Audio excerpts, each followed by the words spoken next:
What up, Vol Nation?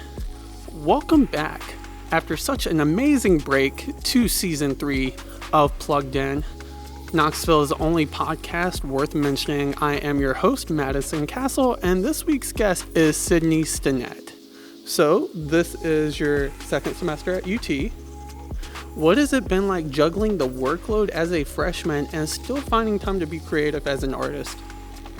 It's kind of always something I've done starting from middle school, so it's just kind of I've learned how to juggle it in a way that I'm still getting really good grades, but I'm still able to do what I love, and it's kind of like having a job, so.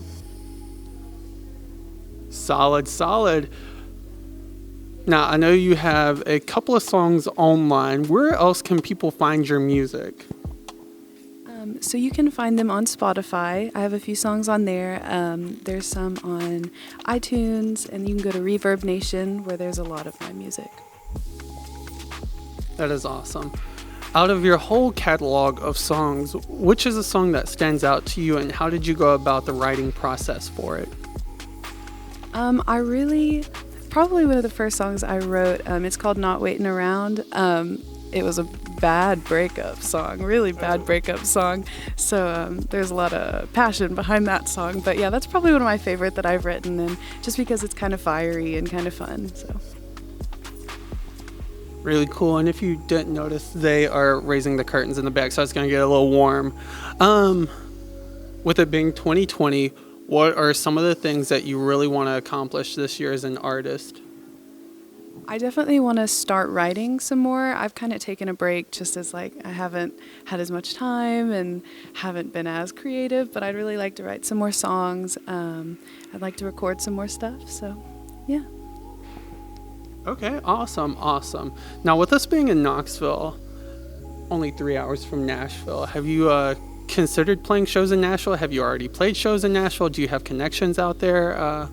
What do you think about the scene out there? I've done a few things in Nashville. I would say it's not really my type of scene. I love it there. I think it's a beautiful city. It's very competitive. It is so competitive, and it's so hard to get gigs there. So I'd definitely love to play some more in Nashville. It's just so difficult to get in. I could definitely imagine everybody out there just wants to be the next big artist. So in that kind of sense, what is it like being an artist here in Knoxville? What do you like about it? What would you like to see changed? I definitely love that it's a very chill music scene. Like, nobody's really hateful. Like, everybody loves each other, and it's just so sweet. I'd like to see more places do booking. Some places get very into the same rut with the same artists, so I'd love to see more places open up to different artists and start booking different people, and more places just having musicians. So, random question: if you could be any animal, what would it be and why? This is gonna sound stupid, but I really love sloths, and I feel like I kind of am a sloth at times. So definitely a sloth. I think they're just very chill, just fun. Every time I think of a sloth, I'm reminded of a scene from a movie called Zootopia, and they're at the bank, and he tells a dad joke. Awesome. Now, what do you like to do outside of pursuing music? What are some things that make you who you are? I definitely like to bake. Like, little known fact, I bake all the time. Like, my backup plan for if criminal psychology doesn't work out, I'm gonna open a bakery. Ooh. Completely. Oh my goodness. Food Network, here's your next guest. No, that's pretty cool. I think it's always important for artists to know that sometimes you may not make it big, but it's always good to have another dream as well. And everybody loves food. Yep. At least I do. So if you want to bake something, send it my way. What's your support base like? Who are some of your main people you turn to, not only doing music, but also school and life itself?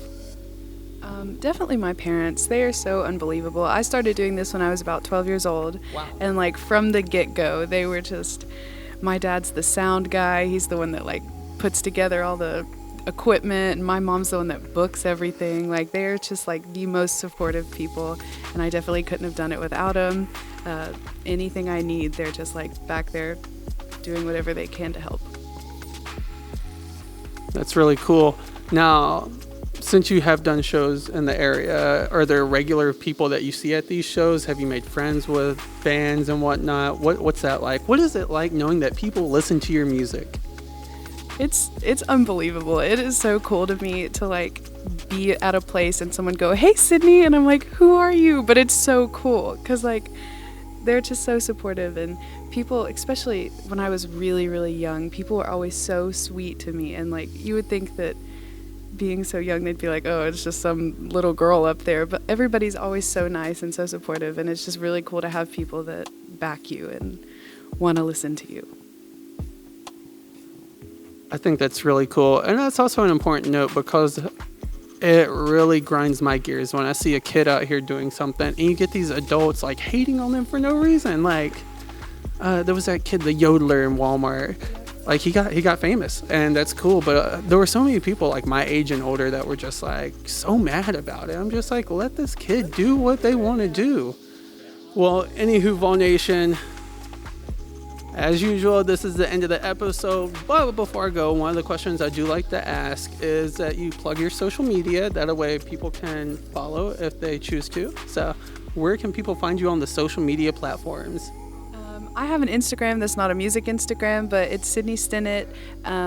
Then I have a music Facebook that is also Sydni Stinnett. All of my social media is Sydni Stinnett, so you can find it there.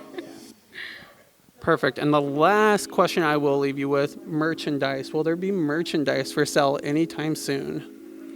Yes, we have t-shirts for sale, and then we have CDs and koozies and stuff like that. So it's linked through my Facebook page.